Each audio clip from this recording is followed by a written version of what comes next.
नमस्कार साथियों, स्वागत है आपका हमारे YouTube चैनल में। आप छत्तीसगढ़ की किस जगह से हमारे समाचार सुन रहे हैं, कृपया कमेंट बॉक्स में लिखकर हमें जरूर बताएं। रायपुर से प्रस्तुत हैं छत्तीसगढ़ के प्रादेशिक समाचारों के साथ मैं रजनी शुक्ला। पहले मुख्य समाचार। दुर्लभ बीमारियों से पीड़ित रोगियों को राहत देने के लिए देश में 4 सस्ती जेनेरिक दवाओं का उत्पादन शुरू हुआ। प्रधानमंत्री नरेंद्र मोदी आज सुबह 11 बजे आकाशवाणी पर मन की बात कार्यक्रम में देश विदेश के लोगों के साथ अपने विचार साझा करेंगे। सिखों के गुरु नानक देव के जन्म उत्सव प्रकाश पर्व के अवसर पर राजधानी रायपुर सहित प्रदेश के विभिन्न स्थानों पर निकाली गई शोभा यात्रा। प्रदेश में 21 नवंबर से 4 दिसंबर तक मनाया जा रहा है पुरुष नसबंदी पखवाड़ा। महिला व पुरुष नसबंदी के बारे में किया जा रहा है जागरूक। और प्रदेश में अगले 24 घंटों के दौरान दक्षिण बस्तर के कुछ स्थानों पर हल्की वर्षा होने की संभावना। अब समाचार विस्तार से। देश में दुर्लभ बीमारियों के इलाज के लिए 4 जेनेरिक दवाओं का निर्माण शुरू हो गया है। केंद्रीय स्वास्थ्य मंत्रालय ने कहा है कि इनसे दुर्लभ बीमारियों से पीड़ित मरीजों को कम कीमत पर दवाई मिल सकेगी। 4 दुर्लभ बीमारियों टाइरोसेनेमिया टाइप 1, गौचर्स रोग, विल्सन्स डिजीज और ड्रावेट लानेक्स गैस्ट्रोट सिंड्रोम के लिए ये दवाएं अब बाजार में उपलब्ध हैं।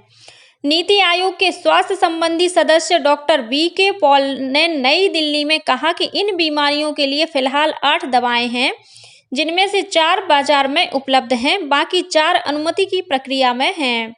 उन्होंने बताया कि भारतीय विनिर्माता की दवाएं बना रहे हैं। टाइरोसेनेमिया टाइप 1 को पीलिया, बुखार बिगड़ने और लीवर कैंसर से पहचाना जाता है। इसके उपचार के लिए निस्टिसिनान औषधि विकसित की गई है। वहीं गौचर्स रोग के उपचार के लिए एलिग्लोस्टेट दवा विकसित की गई है। इस बीमारी से रोगी का लीवर बढ़ जाता है और थकान होने लगती है। विल्सन्स डिजीज के कारण आरबीसी हीमोलोसिस हो जाता है।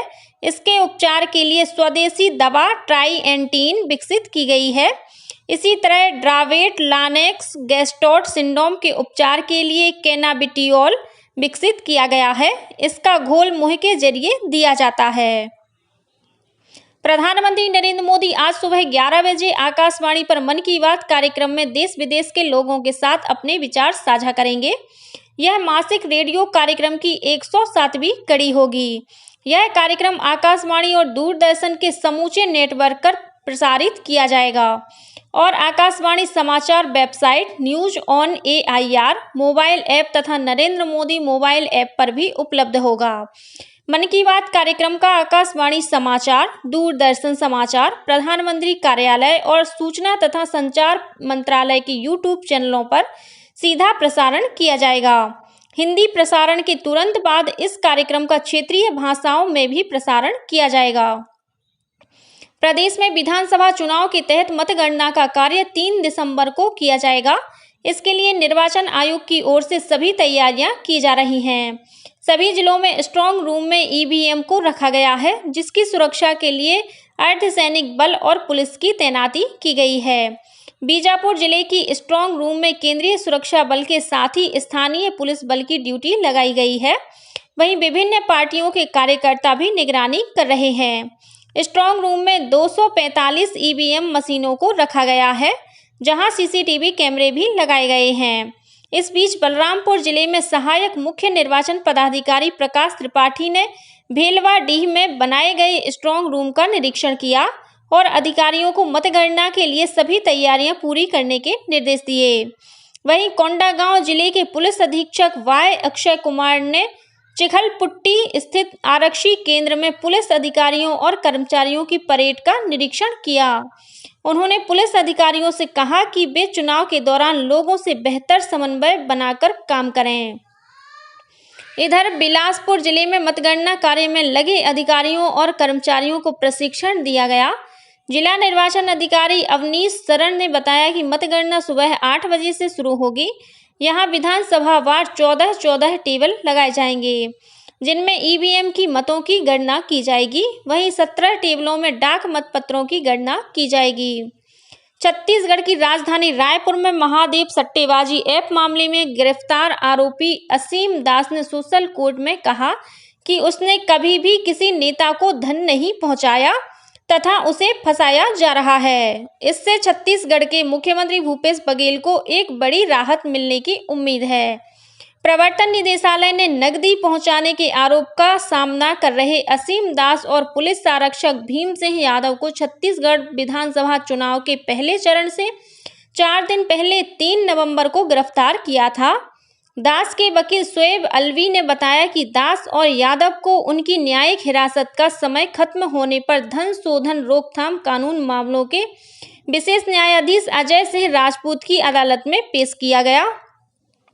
सुनवाई के बाद अदालत ने उनकी न्यायिक हिरासत 7 दिन के लिए बढ़ा दी।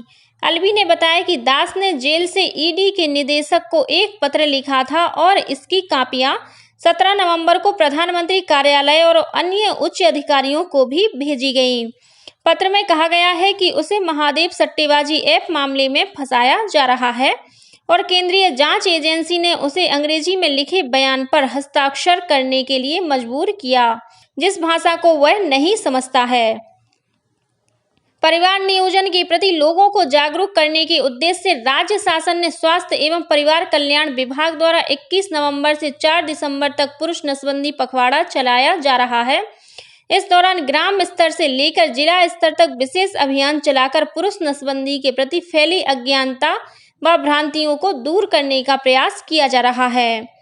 पखवाड़े के दौरान एएनएम और मितानी ने घर घर जाकर चिन्हांकित हितग्राहियों को परिवार नियोजन के स्थायी व अस्थायी साधनों के बारे में बताएंगी। हितग्राहियों को जरूरी परामर्श और परिवार नियोजन की सेवाएं भी इस दौरान प्रदान की जाएंगी।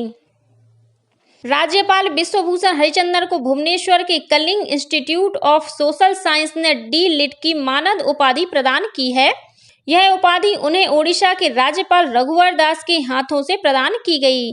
श्री हरिचंदन को यह सम्मान सामाजिक और सार्वजनिक जीवन में सक्रियता के माध्यम से उल्लेखनीय जन सेवा के लिए दिया गया है।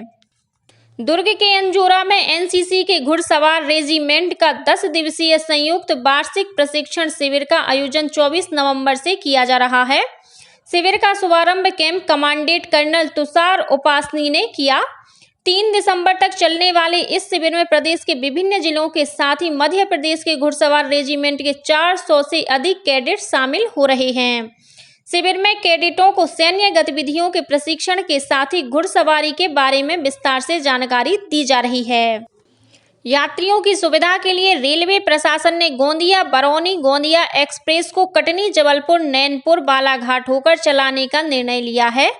इसके पहले इस ट्रेन को चंदिया रोड स्टेशन में तीसरीकरण लाइन निर्माण कार्य के कारण रद्द कर दिया गया था। इस बीच सर्दियों में कोहरे के कारण उत्तर पूर्व रेलवे जोन के तहत चलने वाली छपरा दुर्ग छपरा सारनाथ एक्सप्रेस को दिसंबर माह की कुछ तिथियों में रद्द किया गया है। वहीं निजामुद्दीन अंबिकापुर निजामुद्दीन साप्ताहिक स्पेशल एक्सप्रेस 5 दिसंबर से 27 फरवरी तक रद्द रहेगी। वहीं टाटानगर नेताजी सुभाष चंद्र बोस इतवारी एक्सप्रेस को रद्द कर दिया गया है। यह ट्रेन 27 नवंबर को भी नहीं चलाई जाएगी। सिखों के गुरु नानक देव के जन्म उत्सव प्रकाश पर्व के अवसर पर राजधानी रायपुर सहित विभिन्न स्थानों पर शोभा यात्रा निकाली गई। रायपुर में पंच प्यारों की अगुवाई में गुरुद्वारा स्टेशन रोड से नगर कीर्तन निकाला गया, जिनका विभिन्न सामाजिक और व्यापारिक संगठनों ने जगह जगह स्वागत किया। इसी तरह राजनांदगांव जिले में गुरु नानक देव के जन्म उत्सव पर 3 दिवसीय कार्यक्रमों की शुरुआत नगर कीर्तन और शोभा यात्रा के साथ हुई। सिख समाज की ओर से नगर कीर्तन पर पुष्प वर्षा की गई। शोभा यात्रा की अगुवाई नन्हे घुड़सवारों ने की। प्रकाश पर्व के अवसर पर गुरुद्वारों के साथ ही विभिन्न स्थानों पर भंडारा का आयोजन किया गया। रायपुर के इंदिरा गांधी कृषि विश्वविद्यालय में स्नातक पाठ्यक्रमों के प्रथम वर्ष के विद्यार्थियों के लिए उन्मुखीकरण कार्यक्रम आयोजित किया गया। इसमें कृषि महाविद्यालय के साथ स्वामी विवेकानंद कृषि कॉलेज और खाद्य प्रौद्योगिकी कॉलेज के छात्रों ने भाग लिया। कार्यक्रम में इंदिरा गांधी कृषि विश्वविद्यालय के डॉक्टर गिरीश चंदेल ने कहा कि लक्ष्य लेकर कार्य करने से सफलता अवश्य मिलती है। उन्होंने छात्रों से कहा कि वे सूचना प्रौद्योगिकी के इस दौर में नवाचार को अपनाएं और कृषि कार्य में तकनीकी विकास को बढ़ावा दें। खैरागढ़ छुई खदान गंडई जिले में हुए एक सड़क हादसे में 2 लोगों की मौत हो गई, वहीं 2 अन्य युवक गंभीर रूप से घायल हो गए हैं।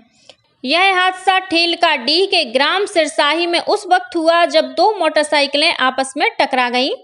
हादसे में मृत और घायल युवक ग्राम कोपे गांव निवासी बताए गए हैं। रायगढ़ जिले में बांधपाली में पिछले कुछ दिनों से 10 से 12 जंगली हाथियों का दल विचरण कर रहा है। हाथियों के दल ने किसानों की फसलों को भी काफी नुकसान पहुंचाया है। वन विभाग ने मुनादी कराकर ग्रामीणों को हाथी के आसपास नहीं जाने की चेतावनी दी है। वहीं गांव वाले भी हाथियों पर नजर बनाए हुए हैं।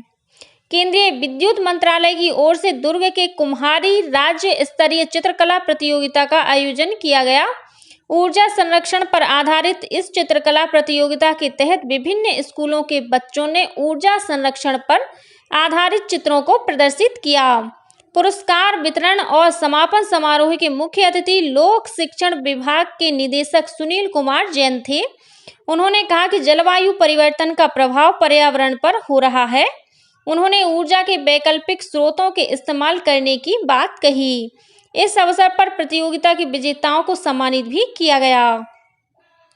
भारत और ऑस्ट्रेलिया के बीच आगामी 1 दिसंबर को T20 अंतर्राष्ट्रीय क्रिकेट मैच राजधानी रायपुर के शहीद वीरनारायण सिंह अंतर्राष्ट्रीय क्रिकेट स्टेडियम में खेला जाएगा। इसके लिए टिकट मिलना शुरू हो गया है। पेटीएम और इनसाइडर मोबाइल ऐप के जरिए टिकट की बुकिंग की जा सकती है। टिकट लेने के लिए रायपुर के इंडोर स्टेडियम में भी केंद्र बनाया गया है। विद्यार्थियों के लिए 28 नवंबर से टिकटों की बिक्री शुरू की जाएगी। इसके लिए उनकी एक फोटो और पहचान पत्र अनिवार्य की गई है। विद्यार्थियों के लिए सामान्य टिकट के अलावा 1000 और 1500 रुपए की टिकट उपलब्ध रहेगी।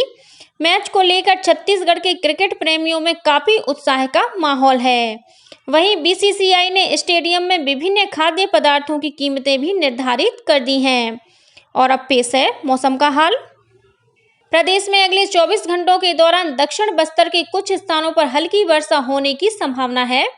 मौसम विभाग से मिली जानकारी के अनुसार एक द्रोणिका उत्तर दिशा में स्थित है। इसके प्रभाव से हवा में नमी बढ़ेगी। वहीं न्यूनतम तापमान में भी विशेष परिवर्तन होने की संभावना नहीं है। और अब कुछ अन्य खबरें संक्षेप में। रायपुर कलेक्टर डॉक्टर सर्वेश्वर भूरे ने जिले में चिन्हित क्षेत्रों के 100 मीटर की परिधि को कोलाहल प्रतिबंधित क्षेत्र घोषित किया है। इन क्षेत्रों में सभी अस्पताल, शैक्षणिक संस्थान, जिला सत्र न्यायालय, मंत्रालय और सभी शासकीय कार्यालय शामिल हैं।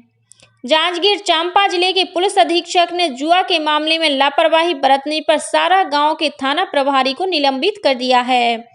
रायपुर जिले की पुलिस ने शहर के विभिन्न इलाकों में चोरी करने के मामले में 3 लोगों को गिरफ्तार किया है। धमतरी जिले की बोराई पुलिस ने एक ट्रक से 80 किलोग्राम गांजा बरामद किया है। इस मामले में 2 आरोपियों को गिरफ्तार किया गया है। जब्त गांजे की कीमत 16 लाख रुपए बताई गई है। और जांजगीर चांपा जिला रोजगार कार्यालय द्वारा युवाओं को निजी क्षेत्र में रोजगार के अवसर प्रदान करने के उद्देश्य से 30 नवंबर को जिला रोजगार कार्यालय में सुबह 11 बजे प्लेसमेंट कैंप का आयोजन किया जाएगा। इसी के साथ छत्तीसगढ़ के समाचारों का ये बुलेटिन समाप्त हुआ। नमस्कार।